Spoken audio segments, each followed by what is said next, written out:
I am here at the ICR conference, and joining me now, the co-CEOs of On, Mark Maurer and Martin Hoffman. Gentlemen, it's so good to speak with you here. Thanks for taking the time today. Thanks for having us. So a lot to get to, but first, just the fact that we're coming out of the holiday season, how was that for On? Yeah, I think last year was a great year for us. We did a lot of work in really bringing the brand to a new level. I think this was very visible in everything that we did over summer. We started an amazing partnership with Zendaya. I think we had a great presence in Paris during the Olympics. We launched Light Spray, which created a lot of buzz, and we need to bring it to life. And all of this has really led to incredible demand that we have seen already in Q3. The business accelerated, and this continued during the holiday season. So we really start into 25 with a lot of tailwind. Yeah, and you mentioned the partnership with Zendaya. You also did something with Ben Shelton as well. How do you think about marketing? How do you think about these partnerships with celebrities and athletes? Yeah, for us it's important to bring authentic stories to our communities and fans.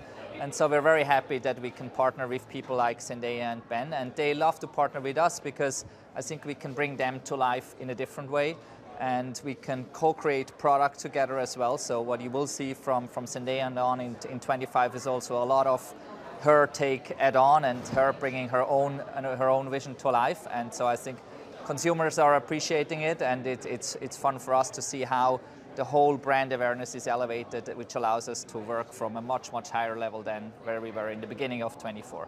Yeah, and you mentioned a strong 2024, a lot going on, including Olympics, launching Light Spray. When you think about the innovation pipeline for future products, given some of the successes you've already had recently, how do you continue to build on that? Yeah, we're just ahead of some great launches that are coming up. Our biggest franchise, the Cloud, will see a total update coming just in the next weeks. The Cloud Surfer, which is one of our most important running franchise, will be done totally new, also coming in spring. We launch a new silhouette, which has a bit of a lower outsole, Cloud Zone. In apparel, a lot of amazing things are coming in training apparel, in tennis apparel, in running apparel.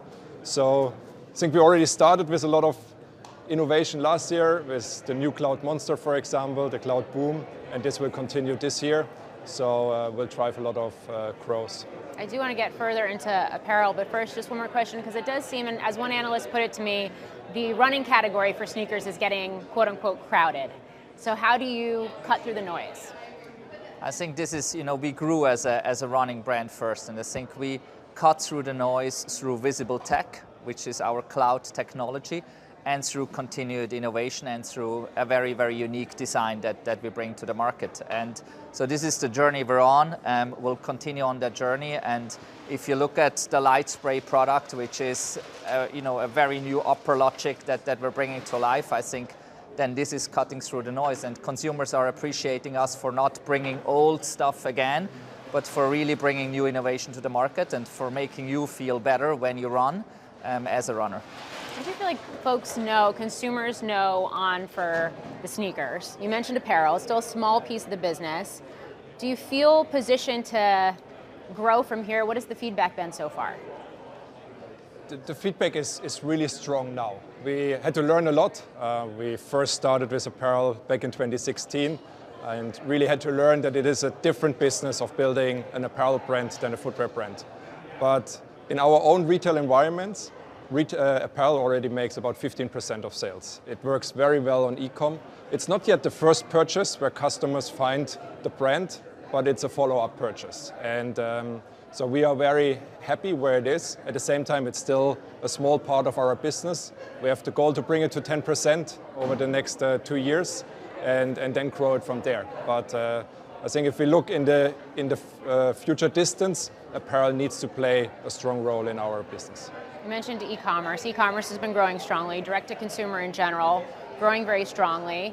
How do you balance that against wholesale, especially given the fact that you do have distributors like Foot Locker and Sticks?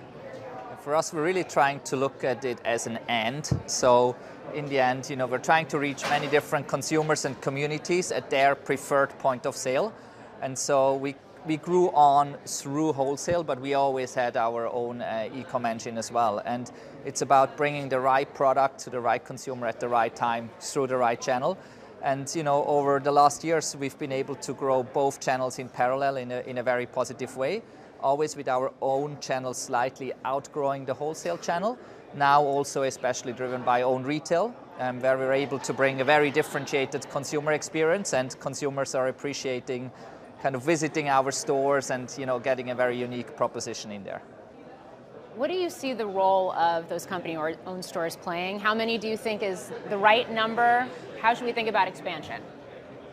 So we opened our first own store in 2019. Now we have about 50. We are extremely happy with how they are performing. I think we have some really big French flagship stores like New York Flatiron, just opened one in Hong Kong. London is driving a lot of growth months over months. So we feel retail really has established itself as a super important distribution channel. It's where the customer can really experience the brand in the most premium way. And this is why apparel is working so well there. At the same time, we take it with a long-term perspective. So we are about to add about 20, 25 stores this year all around the world.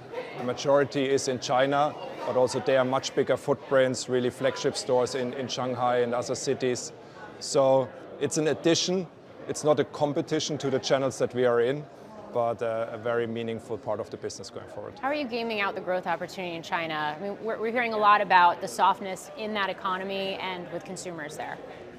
I mean, On is still relatively small in China compared to the market, so we're not so exposed to the overall consumer demand. And what we're observing is that we're getting access to better retail locations than ever before. We just had a very, very strong Double 11. So while overall consumer spending was rather difficult, On almost doubled. So we were very, very happy with that. And we can do that as a premium brand at full price.